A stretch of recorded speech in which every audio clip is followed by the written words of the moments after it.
ImoStory, en partenariat avec JD2M, votre expert en fiscalité dédié à la location meublée.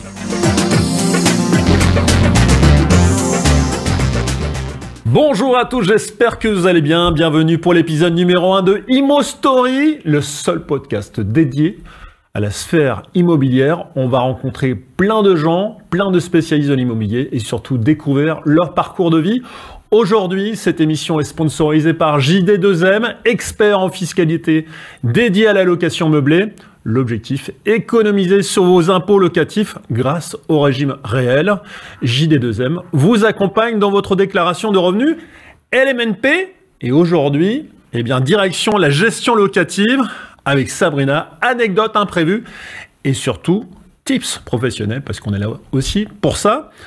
Sabrina, salut. Salut Nico, donc j'interviens en magicienne aujourd'hui. Tu es la magicienne de la gestion locative. Tu viens de Montpellier, je crois. Alors déjà, je viens avec le soleil. Oui, c'est vrai, très solaire. Et en plus de ça, tu vas voir, j'ai une baguette magique parce que je peux éliminer tous les problèmes dans mon métier. Alors première question, Sabrina, comment est-ce que tu as débuté en gestion locative? Alors la gestion locative, c'est un métier qui est pas très glamour. Ah bon? Si tu veux changer des chasses d'eau, moi je m'imaginais un petit peu avocate avec des talons. Bon, là je vais régler que des problèmes en gestion locative, mais écoute, au moins grâce à moi, je vais t'expliquer le petit déclic. Écoute bien, j'ai commencé la transaction. Nico, t'as fait de la transaction, toi? Oui. Bon. Et tu vois, sur les réseaux sociaux, on va dire, achetez des appartements, devenez millionnaire. Ouais, je suis d'accord. Moi, j'ai acheté mon premier appartement, j'y ai cru. Mais après, tu fais quoi avec l'appartement si tu sais pas le gérer? Non, tu perds de l'argent, je te le dis direct. D'accord. Du coup, je me suis dit, allez, déclic, apprends ce métier. Et peut-être que tu deviendras comme les autres. Et ça fait combien de temps que tu fais ça? Bah, ça fait quasiment 20 ans maintenant. 20 ans? Je crois que tu es place de la Comédie en plein centre de Montpellier. Hein. Centre-ville de Montpellier. D'accord. Bon, j'en suis très fière. Sabrina, petite question. Ton tout premier dossier locataire, tu t'en souviens? Nico, il y a 20 ans, t'es sûr qu'il faut que je m'en souvienne? Essaye. Je suis sûr que ça t'a marqué. Alors, je te dirais qu'il y a 20 ans, le monde n'était pas le même. Donc, le locataire, il venait, je le regardais droit dans les yeux, je lui serrais la main et je lui dis « Toi, je te fais confiance ». Et ça marchait. Et maintenant, je crois que j'ai dû investir dans une agrafeuse parce que vu le nombre de papiers que je dois leur demander, c'est une enquête de police. Ouais. Et je dois sécuriser aussi mes propriétaires. Et dorénavant, la liste des documents est quand même très difficile. Très difficile, effectivement. Je suis passé par là aussi en tant que locataire. C'est un vrai sujet. Le dossier improbable. J'imagine que tu as rencontré des locataires plus ou moins, on va dire, normaux, farfelus pour certains. T'es sûr que tu le veux, le dossier improbable? On y va direct. C'est quoi le dossier locataire le plus original ou improbable? Alors, dossier improbable, j'en ai beaucoup, tu le sais, hein, parce oui. que on travaille avec ça tous les jours. Dossier improbable, un jeune étudiant qui rentre à l'agence, dossier parfait, tu sais, celui qui est relié. Mais trop parfait, non? Ouais. Bon, celui qui est relié, je me dis, waouh, étudiant, garant qui gagne 3 fois le montant du loyer, parfait. Après, je vois sur le garant, je me dis, tiens, les quittances de loyer, c'est chez moi, c'est mon agence. Original quand même. Le garant, il est chez moi. Le garant est chez toi? Oui, je vais sur mon logiciel, je regarde, pas de garant. Alors j'appelle le locataire, je lui dis, attends, là, il y a un problème. Tu sais ce qu'il m'explique? Bah désolé, mon garant gagnait pas 3 fois le montant du loyer, donc j'ai acheté le dossier. J'ai acheté le dossier. Moralité, ouais. Mes dossiers à mon agence sont tellement bien montés qu'ils sont vendus sur les rues de Paris. D'accord. C'est pas beau ça? C'est rigolo, effectivement. Et alors, je me disais, tu as rencontré tellement de candidats. Est-ce que, à un moment, tu t'es dit, je vais accepter un candidat par son caractère atypique, pas forcément que sur son dossier? Alors sur le dossier, délicat, mais est-ce que ça t'est déjà arrivé? Alors c'est délicat, oui et non. Après on est quand même dans un métier où on rencontre de l'humain. Ouais. Donc moi quand je vois un étudiant qui débarque à l'agence, qui n'a pas les parents qui gagnent 10 000 €, hein, tout le monde n'est pas comme ça, et le gamin il cumule 3 boulots, il a envie de s'en sortir. Franchement, t'as envie de l'aider, mais d'un autre côté, t'es quand même un propriétaire que tu dois gérer et tu dois lui apporter des garanties. Et avec lui, tu n'apportes pas de garantie. Donc qu'est-ce que tu fais? Eh ben, tu trouves une solution. C'est qu'il existe plein de choses maintenant en 2025 et le locataire, lui, il peut s'assurer tout seul dorénavant et prendre ce qu'on appelle l'assurance garantie loyer impayé sur sa tête à lui. Ouais. Et s'il est de bonne foi, il paye une assurance en plus Ouais, Et on j'ai appelle ça réglé une le GLI, problème. je crois. Alors la GLI, garantie des loyers impayés, c'est sur la tête du propriétaire. D'accord. Effectivement, quand le dossier est parfait, gagne 3 fois le montant du loyer. Mais il en existe maintenant sur la tête du locataire. Aussi. Oui. Ouais, ça c'est bien aussi. Donc tout le monde peut avoir accès au logement. Ouais. Et alors, on va parler des galères, des urgences. J'imagine que c'est aussi ton quotidien. La galère de gestion la plus folle que tu aies pu Nico, t'es pas prêt. gérer. Non, t'es pas prêt. Je suis pas prêt? T'es pas prêt. Bah si, on est tous prêts. Allez, c'est parti. Ouais. C'est celle qui m'aura le plus marqué, hein, que je te dis. Ça finit pas bien, mais je te la C'était quand raconte. C'était quand? Oh, c'était il y a 3-4 ans à peine. Ah oui. Donc c'est récent. Mais c'est récent parce qu'à l'époque, ça n'existait pas tout ça. Tu vas voir. Un monsieur retraité qui vient payer son loyer. Tu vois, la petite balade une fois par mois, à l'agence. Il vient payer en espèces, tout mignon. Bonjour, vous allez bien? Et là, depuis 2 mois, je le vois pas. Je me dis, mince, quand même. Bon, en tant que bon gestionnaire, je suis obligée de lancer la procédure. Tu sais, on lance les recommandés, tu lances l'huissier. Mais je me dis quand même, ce monsieur, ça fait 10 ans qu'il est locataire chez moi. Je vais aller toquer à la porte. J'y vais. Et là, j'ai un autre monsieur qui m'ouvre la porte. Et je dis, bah, excusez-moi, je cherche monsieur untel. Et là, il rigole, il me dit, non, mais tu le retrouveras jamais. Et il me claque la porte au nez. Non, mais je te jure, véridique. Dans Et un moi, film. je suis là. Un film. Non, mais là, je me suis dit, je suis la mafia italienne, je sais pas, qu'est-ce que je vais faire? Je suis toute seule, hein, derrière la porte. J'ai un monsieur d'une 60aine d'années en face de moi, donc bon, j'ai pas la peur, il a pas d'armes, il a rien. Sauf que, j'ai pas mon locataire. Donc, du coup, je repars à l'agence. Alors, merci à mes équipes, les réseaux sociaux. On commence à mener l'enquête. Je sors mon dossier papier parce qu'il y a 10 ans, hein, c'était quand même un petit peu de papier.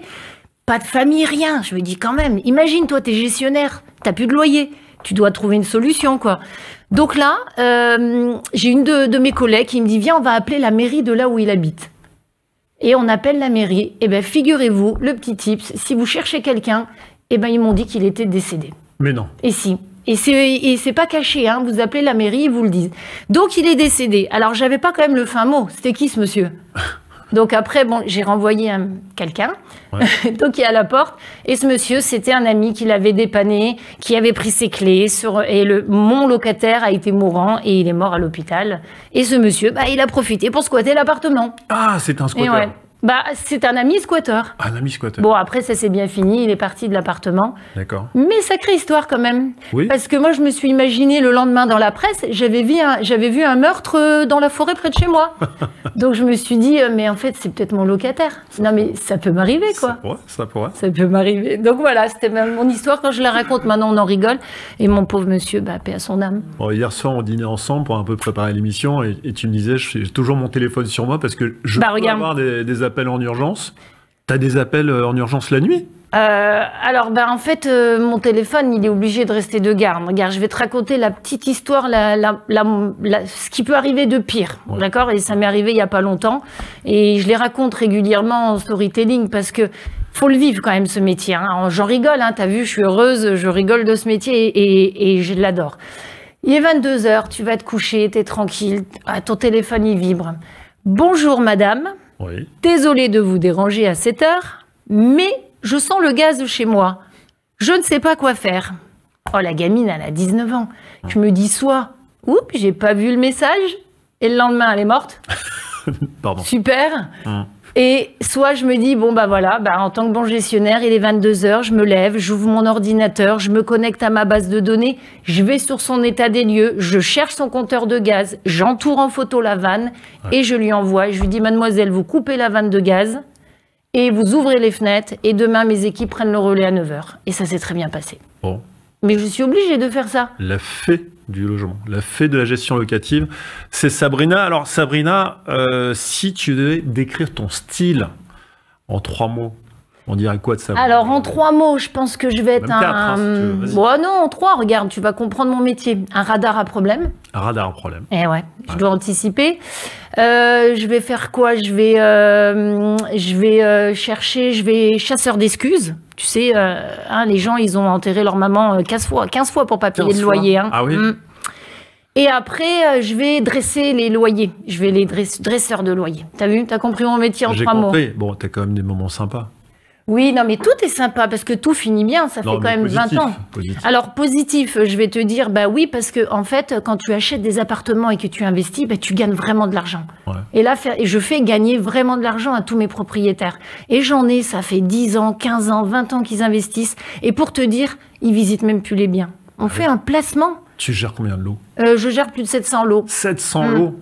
J'en ai un peu à Montpellier. Pas qu'à Montpellier. Oui, j'en ai un peu à Paris. Ah oui. Effectivement. Effectivement. Ouais. Sacrée activité. Bon, ton astuce secrète pour garder le sourire, parce que là, tu es solaire, mais j'imagine toute ta journée pas forcément souriante. Alors, comment tu fais pour garder le sourire? En fait, quand je souris pas, je me dis, mince, aujourd'hui, j'ai pas eu de problème. C'est que j'ai oublié quelque chose. Donc, je peux que sourire la journée en venant au travail. Ouais. Et puis, figure-toi quand même que plus il y a de galères dans les appartements, et plus j'ai de travail. Ouais, ouais. Parce que moi, tous ces propriétaires qui galèrent, eh ben, je souris. Ouais. Venez chez moi. En plus, tu as la météo à Montpellier qui te permet de garder le Alors, sourire. on est d'accord, c'est solaire, la météo. Ah oui, c'est très solaire chez toi, tu as bien de la chance. Bon, une petite anecdote fun. Le truc le plus drôle que tu as trouvé en visitant un appartement? Je peux en avoir beaucoup, effectivement, mais regarde, les états des lieux depuis le Covid, tu as vu, se font principalement en distanciel maintenant. On fait des signatures électroniques. Donc, j'arrive dans l'appartement et je découvre, surprise, j'ai pas de locataire, j'ai rien. Donc, principale erreur des locataires, et ce qui est drôle pour nous, un petit peu moins sur place, c'est l'odeur des frigos. Ah, l'odeur du fromage dans les frigos. Franchement, locataire, s'il vous plaît, faites quelque chose, quoi. Au moins un peu de vinaigre. Ouais. Après, bon, les ampoules, tu arrives dans l'appartement, il n'y a pas d'ampoule, tu fais ton état des lieux avec ton smartphone. Et les pommeaux de douche. Non, mais attends. Douche. Ah oui? Pas de pommeaux de douche. Les locataires, ils partent avec. Ils partent parce avec. que, tu sais, il a un petit jet massant, vibrant. Ouais. Bon, bref. Et alors là, j'adore. Le dernier qui m'a fait ça, c'est un petit mot. Bonjour, madame. J'ai fait de mon mieux. Bisous. Voilà, j'arrive, j'ai mon petit bisou dans l'appartement. C'est pas mal, hein? Non, mais c'est extraordinaire, cette relation, quoi. Ouais. Ah, de toute façon, les locataires, la gestion locative, il se passe toujours les choses. Pouvoir faire un petit peu location, c'est vraiment un métier à part. Mais en tout cas, j'adore ça également. Bon, ce qui est important aussi, c'est de passer des bons moments aussi avec les propriétaires, les clients. Oui. D'avoir aussi un petit peu une reconnaissance, en tout cas des remerciements.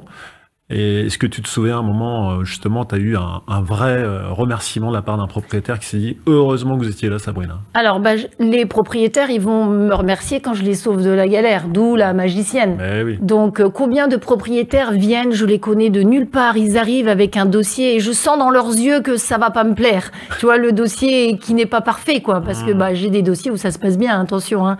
Le propriétaire, il arrive, un petit exemple tout vite, hop, bonjour Sabrina, est-ce que vous pouvez me sauver? J'ai fait un état des lieux, je vous jure, l'appartement, il était nickel. Eh ben oui, alors qu'est-ce qui se passe? En fait, la mairie m'a envoyé un arrêté d'indécence. Ah. Arrêté d'indécence. Raconte-nous, qu'est-ce que c'est? Un petit arrêté d'indécence par-ci par-là. Donc, pendant 18 mois, le propriétaire est contraint à réaliser une liste de travaux pour rendre son appartement décent. Ah. La CAF est séquestrée, la part CAF, sur des appartements où des fois tu peux avoir 3/4 de part CAF. T'as pas de loyer pendant 18 mois, c'est séquestré. Et tu dois faire revenir les services de la mairie, un peu les services d'hygiène, hein, tu vois, sanitaires, pour faire lever l'arrêté. Sinon, ton appartement, il vaut plus rien. Plus de loyer, locataire, gratuit. En gros, tu es en train de dire quoi? Que le propriétaire, lui, son objectif, c'est quoi en passant par tes services? Que je lui fasse la levée de l'arrêté, il saura pas faire tout seul. Ah oui, d'accord. Il me dit, qu'est-ce qu'on fait avec cet appart?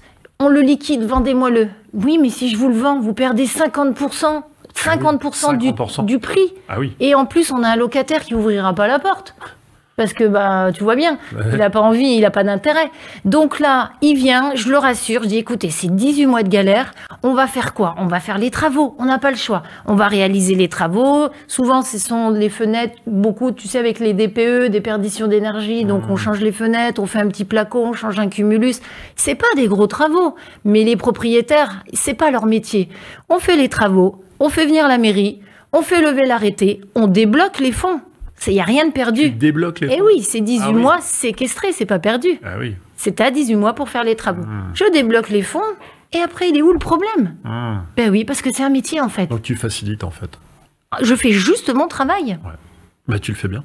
C'est à tous ceux qui veulent s'improviser gestionnaire de biens, faites, allez-y, essayez. Puis après, je suis là. Bon. Sabrina, on arrive à la fin de notre petite interview. Mais avant de terminer, moi, ce qui est important aussi, c'est comme là, on parle vraiment de ton métier. Peut-être que certains veulent se dire, tiens, Sabrina, elle m'a inspiré, j'ai envie de faire la même chose qu'elle. Et puis quand même, la gestion locative, c'est un vrai métier. Ton meilleur conseil pour ceux qui veulent se lancer, c'est quoi? Alors, pour ceux qui veulent se lancer, on est en gestion locative sur des revenus récurrents quand même. En période de crise, je vous le dis clairement, moi, je le sens pas. D'accord. Donc, c'est un métier Là, vraiment... 2022, là, ça a été une année difficile pour toi? Alors, moi, j'ai pas d'année difficile. Pas d'année. Non, ben non, parce que j'ai du récurrent. Tu comprends que chaque matin, je me lève, j'aimais bien. D'accord. Bon, après, il faut les faire perdurer. Hein. Attention, c'est un autre problème. Hein. Mais maintenant, ceux qui veulent se lancer, c'est pas un métier si difficile. C'est un métier où il faut anticiper les problèmes. Tu les vois venir, les problèmes. Puis à force, tu les connais, tes problèmes. Ouais. Donc tu sais quand ils vont arriver. Donc tu les anticipes. Les gros problèmes en gestion locative, c'est les sinistres. Les dégâts des eaux, mais c'est toute ma journée. Toute ma journée. Et alors, il est où le problème? Une équipe de combien de personnes aujourd'hui? On est une dizaine. 10 personnes, d'accord. Et donc 700 lots à gérer. Si demain je veux me lancer avec 30, 40 lots, j'ai besoin de recruter, je peux y aller tout seul. Je te dirais que j'ai une personne tous les 10 lots. Alors sur les 10, moi j'en ai 3 en transaction. Donc 700 lots, 7 personnes, c'est bien. Une personne tous les 100 lots, pardon, ouais, excuse-moi. Tous les 100 lots, tu recrutes une personne. D'accord. Et après, tu divises le travail, chacun fait comme il veut. Dans les franchises, ils divisent pas comme moi. Moi, j'ai un process qui est différent, mais j'en suis très fière. Bon, bah écoute, merci beaucoup Sabrina pour cette plongée dans ton quotidien. Je vous dis à très vite pour de nouvelles aventures dans l'immobilier. À bientôt. Bye bye.